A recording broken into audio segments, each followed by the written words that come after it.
All right. Firehouse Vigilance, Corley Moore, live, weekly scrap number 16. First time we've ever tried to do it on Instagram.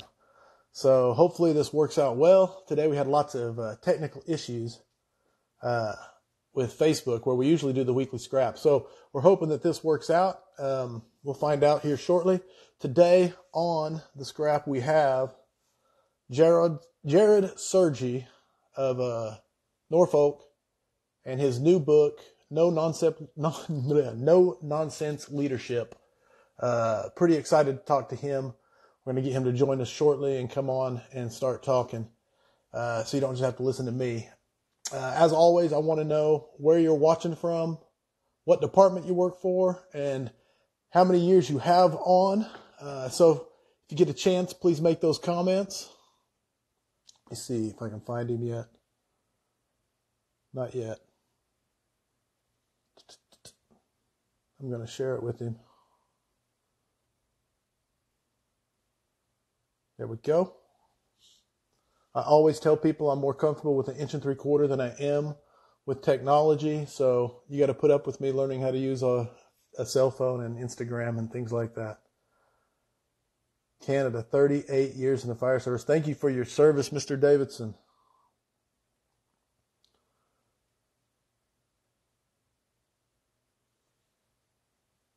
Hello.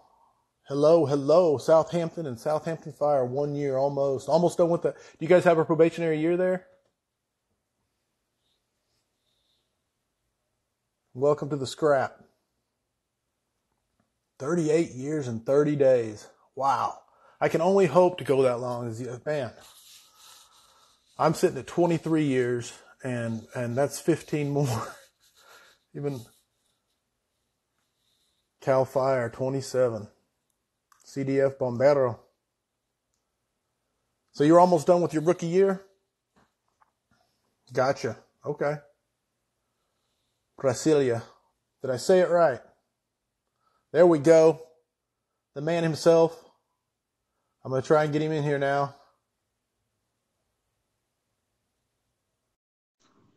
I've sent him the request. There we go. Wow, it looks like it's working. We got it working. Hey, what do you know? All right. Jared got to put up with me trying to make Facebook work this afternoon, and we tried for quite some time before we finally just threw up our hands. It's been working great till today. So, yeah, that's weird. Jared, I don't know what happened. Oh, well, this is working, so that's good. That's perfect. Jarrod Sergi, everybody, the guest on Weekly Scrap number 16. Brand new book. I'm sure you have seen it. If you haven't seen it, you need to see it. You need to read it. No Nonsense Leadership. We're going to be talking a lot about this today. We're going to be talking about work-life balance, professional development in the fire service, and, of course, this brand new book. So, tell us about yourself. Put you on the spot. Oh, man. Let's see. Where do I start? So I currently work in Norfolk, Virginia, which, if you're familiar with Virginia, it's the Hampton Roads, the Tidewater area. So Norfolk, Virginia Beach, Newport News, Chesapeake, all kind of clustered into one area. So I've been with Norfolk for about coming up on 15 years now. I'm a captain assigned to an engine company. I'm at Station 1 downtown. And Norfolk's an awesome place. I mean, I love talking about my fire department, third oldest fire department in the country. And great department, great people, busy place, good place to be a firefighter. So before Awesome. I joined the fire department, I was actually stationed out here for several years. I grew up in Southern California, and then I joined the Navy, and they shipped me clear across the country. And so I went to Norfolk, and I just stuck around. So that's where I've been. That's where I've been ever since I've been about 18, 19 years old. And you said engine, so you're an engine guy? I'm an engine company maniac. All right, fair enough. Trial by fire. How'd that start? How long have you been doing that? Oh, geez, man. I've been doing that for, about 5 years now, it seems like. Okay. So I started up, I just had, kind of brewed out of frustration, like a lot of things for most people. And I was putting a lot of stuff out there on social media, just kind of a mindset type thing. And just one of my buddies said, "Hey, look, man, you got some good stuff here. You got a message. How about you just create a page and create a thing?" And that's what I did, and it just kind of took off from there. It definitely has some traction. So yeah, it did. Two things you said you want work-life balance. I want you to talk a little bit about work-life balance a minute and just go with it. All right, yeah, no problem. So, it's funny. You sent me a kind of a script to kind of keep us on track, some of the things that we're going to cover and everything, and it was used as an example, the whole work-life balance thing. But I could tell you, for me, and I preach that to a lot of people, is you got to be able to find that balance between work, right, the firehouse, Sure. and your house at home, and that's tough. And I'll admit, I'm not always the best at it. But I had a guy. He was a colonel in the Air Force, and he said, "Look, there's no such thing as balancing your life, or there's no such thing as balancing your work and your life at home." He said the key is integration, and I thought, man, that's a good point. So I started asking about hey, can you elaborate a little bit? And he did. And so what that looks like for someone in the fire service, especially if for the folks that are probably listening on here, and I see their names keep popping up, they're probably the ones that are taking classes, going to conferences, they're engaged in their departments. So what does that look like? If you go to a conference or a trade show or something like that, bring your family with them, stuff like that. If I go to, if there's a trip I'm going somewhere, if I'm going somewhere to teach, first thing I ask my wife is like, hey, do you want to go with me? Do you want to make this trip? We'll bring the kids or whatever, so it's that integration and not that balance. Because if you're balancing, either you're focusing on your work and your life at home kind of goes to the side, or you're focusing on your home and your work goes to the side. And it can be a difficult thing to manage. But I think the key is not really balance. I know I said, we'll talk about balance. I think the key Sure. in the conversation that people need to have is the integration. How do you blend the two and still be able to fulfill both your work and your home life? No, it makes complete sense. And it's real easy as firefighters to get caught up in, that we're here for them, we're here for others. And that's so Mm-hmm. important that it's easy to, I don't want to say lose sight of how important family is, but some people can get caught up and lose that, the ability just to remember what keeps everything in perspective. Absolutely. I think it's so easy. And I'm guilty just like anybody else. I have No, those moments where I have to say, oh man, let me stop doing this, and it could be something as little as a project, like if no, I'm working on a yes, project at work, it's like, I'm 100% at work and then I'm at home and I'm researching and I'm doing it. And I'm like, no. I'll be totally honest. I've had those moments where I come home and I was working on something all day at the firehouse and it keeps going. Like, I just need to finish this up. It'll just be one less thing. And, I got my boys at home and they're playing in the living room. I'm like, what the hell am I doing? Like, I need to set this aside. And, you know, I fall victim to that probably like anybody else. no, it's easy to do. And Hmm. for me, it's, you go from a high tense situation, someone, see someone's heart stops, CPR. They are not going to make it, bad medical call, let's say. And you come home from that and the lights out in the kitchen, your wife wants you to change it. And it's just like, you got to remember that is important. That's It's right. so easy to lose sight of Yeah, it's just a light, but it isn't just a light. It is important. right. So, And it's so true. um, no, that's good. I like that integration a lot, especially turning the conferences into something you can do together. Yeah, Even if it's absolutely. go a couple days early, do something fun family wise, and then go, force doors and drag hose, I get know the it. hands on. The next trip I'm hoping to make, I've been out to Boise, Idaho to teach, and Spokane, that Pacific Northwest, and man, I love it there. And that's like the next trip I'm trying to convince my wife to go. Is anytime I go That's the back next up to one. when I go back up Yeah. to the Pacific Northwest, man, I'm gonna hit those people like Glenn. I don't know if he's watching. All them guys up there, like, I'm bringing my family with me. We're hanging out up there. Now I got to hit Portland earlier this year for the fire talks with Oh, did you? Oh, Snodgrass up nice. there. Yeah, and it is beautiful, but I had to cut the trip short. But anyway, um, professional development was the other thing. Hmm. Always try to. No, go ahead. Professional development. I'll get my thoughts in a second. Yeah, no problem. So I'll just kick us off. So I wrote some stuff down here, and we were talking offline earlier about professional development, the importance of professional development, specifically about when you land a position. I guess is like some departments are structured different, like a sergeant or a lieutenant or a captain. That the first line supervisor, a company officer, and how how important that professional development is now, and the dividends that it will pay later in the firehouse. right? And I say it all the time, and I say it ad nauseum, and it frustrates the hell out of me sometimes, is, when somebody just does nothing, frankly, their whole time in the fire service, their firehouse life, nothing. And then they just get enough time to take a promotional exam, and they take it, and two things happen. Either one, sometimes, and I've seen it happen, where simply, the mantle of leadership alone will drive people to do the right thing. It's like, man, I have a big responsibility here. Even if The they didn't do responsibility anything, hits. yeah, Right. even if they didn't do anything before, now they are. And I give those people credit that at least they're doing something. They should have done something the years leading up, because now it's a credibility thing and a trust thing, right? And they really have to work harder to get that. And some do, some don't. But if you fail to develop yourself along the way, the bottom line is, when you get in a position as a company officer, you're going to struggle, or you'll fail to develop others around you. And I just think people have to take that extremely serious.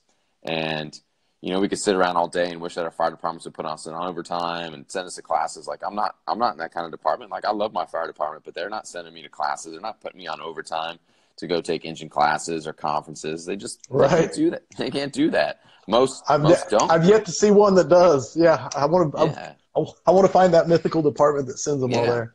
So most don't. So you got to invest in yourself. Not that your departments don't want to invest in you, but it's like, come on, man, that's just the reality. They can't afford to send every one of their firefighters to these conferences. I'll tell a story. I had a guy I've known the whole time, been in the fire department. He was promoted to lieutenant. And for us, our lieutenants go to ladder companies. Our captains are assigned to engines. So, as soon as you came in the fire department, like, there was no secret. Like, we knew where lieutenants were going, right? We knew once you got promoted, you're going to a ladder company. You'd be on the ladder. So this happens, gets promoted, he goes to a ladder company. And I can remember having a conversation, asking him, like, hey, how's the new gig? You like being a ladder lieutenant? He's like, oh, I feel like the department kind of failed me. And I'm like, all right, well, I'm listening. Like, what do you mean? He's like, I just feel like they didn't prepare me to be a ladder lieutenant. Like, they didn't do things up to this point to prepare me. I'm like, all right, well, that's a fair concern. Like, I agree that as a fire department or organization, it's like, well, what did we do to prepare Jarrod to be a lieutenant? I think that's a fair question, right? And you can answer that in a number of different ways. Professional development programs, competency checks, annually. However, you can answer that in a number of different ways, And I'm like, look, I get it, but let me ask you something. Like, were you shocked, like, when the fire chief called you and said, hey, man, congrats on your promotion. You're going to a ladder. And you're like, oh, man, like, mind blown. I'm going to I didn't see this coming. I'm going to a ladder company. It's like, dude, you have an individual responsibility to put yourself in a position to be able to do something for other people. And if you're not able to do that, man, don't take the freaking test. It's like, you knew where you were going. I could tell you of dozens of, if he's talking about ladder company specifically, like ladder company specific training. Smithfield right around here does an outstanding truck class every year. It's like, they offer that stuff. Go a few hours west of Bedford County. They do another awesome truck class. Like, the opportunities are endless around here. So if that's just simply an excuse. So it's like, don't just sit around and bark about, well, what the department do for me or not do for you. It's like, hey, man, what did you do for yourself? And people are going to see that you prepared, and they're going to see if you didn't, and they're going to see right through it. That's nice. Just extremely important. No, because the excuses will always be there. No matter, even if you can always find them. But if you invest in yourself and make it ready, that's awesome. That is solid stuff. So now we get to the book. The book. It's only been out about a month, right? Yeah, it hasn't been out long. Yeah, not long at all. No. I have thoroughly enjoyed the book. I can say this: it is a fireman's book. It is written no nonsense. It is, man. I'm telling you, there is. And don't get me wrong. This is a compliment beyond compliments. It's a fireman's book, written by a firefighter, because there is no fluff. It's not pumped up like a textbook with nonsense. Again, it goes back to the title: no nonsense leadership. I'm going to let you talk about your book. There's a couple things. One thing especially. Chapter 3 was. There's a lot of highlighters already in it, but chapter 3 specifically, size ups. Okay. one of my favorite things in your book, and it kind of goes in the face, and I think you even mentioned it over and over in the book, that this goes against a lot of the common principles of leadership, which is, of course, sizing up your people. That whole analogy between the fireground size up and sizing up your people, I love that. But then having favorites, and then you break down why they're your favorites, Hmm. and why it's not wrong to have favorites, and what it means to you to have a favorite, and then the whole Absolutely. the consequences bit. I mean, I circled it with a big old highlighter and said this, because you give the example. I forget the two guys' name. It's like Jim and Matt, but I Yeah, could and have got those the are made names up. wrong. Those are made up Right, names. right. Yeah, And I mean, it was just one of the beautiful guys fits because, into it. but no, I that was hands down my favorite chapter, and I don't want to give away too much of the book's content, so people need to read it. It is, I think, must read for the brand new company officer. It has so much stuff in there, and I think people at all ranks benefit from it, but especially the company officer. All right, so that being said, talk to me about the book. Go. All right. Throw you out there on the island. Yeah, no problem. So I was punching away at it for about 2 to 3 years, not consistently, and I was writing. I was writing articles, blog entries, stuff for fire engineering, other fire service publications, and I had all this stuff kind of cataloged in my files and everything. And so somebody said it jokingly, like, "Hey man, when are you going to write your first book?" And I'm like, I just kind of played it off, and I don't even know if they were serious. But Right. one day I just thought to myself, well, what the hell? Why don't I just put this into something? And I started writing. And honestly, like I would write for a couple months, and then I'd put it aside for a couple. Then I'd write again, and then I'd go back at it. And so I was like back and forth. Even at one point, it's like, no, I'm not writing a book. Like, this is dumb. I'm not. Who am I? Like, I'm a nobody. Right. I'm not writing a book. Uh, and then I'd pick back up, and I keep writing some more, and I'd have these experiences and everything. And so and then it just developed into that. So I finished it up, and my goal with it was to put content in there that offered my experience. And look, I'm gonna be the first to tell you, like, you're not gonna pick up a book and read the experiences of a 30-year fire service guy achieve a company. That's not the book. Like, if that's what you expect, then that's not the book you're gonna get. It's a book that I try to have a conversation with somebody at the company level, like somebody who's going through the same things that I am, is having the same challenges that I am, making the same mistakes as I am. Like, hey, this is what works for me, and this is what doesn't, and this is what I found success with, both with my time in the military and now my time in the fire department. And I really wanted them to get some substance, just like it says. I don't talk about like the 5 leadership theories. Like, we're not going to talk Right. about what category you fall into. It's like, hey, here's some meat and potatoes on what works and what doesn't, at least in my opinion. And I think you're going to find some results with it, because for the most part, at least in my eyes, I found success with it. So I wanted to put something out that really had a conversation with the people at the company level, and the people that know me well.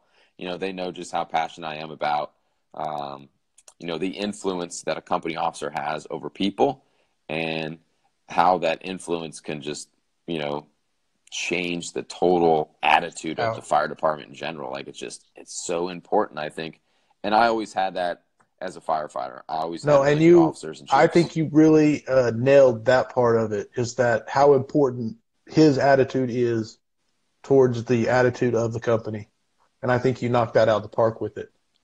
And so, again, I can't say enough good stuff. If you are a company officer, you need to read No Nonsense Leadership by Jarrod Sergi. Now then, I have a question for you. Do you have a Mhm. book that you would suggest to read? Now, you're an author of a book, so I know this one is a suggestion. Do you have a favorite book that you would like to do a review for firemen? I do. So that's tough, because I will read anything you put in front of me, like everything. I So understand. it was a struggle for me to come up with one book, but there's always one I go back to, and there's always one that I reread, and there's always one that I give to other people. And it's called Okay. Small Unit Leadership by Dandridge Malone. Um, And it's by Colonel Dandridge Malone. It's outstanding. I actually bought a copy today to give to one of the lieutenants that are coming to my station as a new lieutenant. But it's great. It's another one that's just substance. It talks about different personalities and how to deal with people that, like, one specific part in the book, he talks about 4 different types of personalities. The kind of, you could say, firefighters. He's talking about soldiers, but the kind of people that are able and willing, or the people that are able and unwilling, Okay. So Okay. he goes into several different types of personalities, the kind that are completely competent but unwilling. And it just, he talks about how to deal with each one of those individual personalities. And I thought it was great. I thought it was, No, it's like, damn, this is like the fire department. It's a really good book. So I have a lot of my favorites, but if I had to pick one, Small Unit Leadership by Dandridge Malone. Colonel Malone is probably my favorite. Small Unit Leadership, Colonel Malone. Mm-hmm. Yep. Okay, hey, here's the deal. I'm like you. I will read anything you put in front of me. Yep. And I love reading, and I love talking to readers. So what I'm going to do is I'm going to pick your brain for other good books because I have not read this one. And so Absolutely. now I've got it written down and we'll add it. Well, I bought 3 books today to give to the new lieutenant that's coming to my station. So Small Unit Leadership was one of them. All right. The 5 Dysfunctions of a Team by Patrick Lencioni. Anything by Patrick Lencioni is gold as far as I'm concerned. And then the 17 Irrefutable Laws of Teamwork. Maxwell. Oh, teamwork. Yep. Mm-hmm. Is it Maxwell still? It is. Okay. I've read a lot of Maxwell stuff, but of course the Irrefutable Laws of Leadership, but I don't think I've read Teamwork.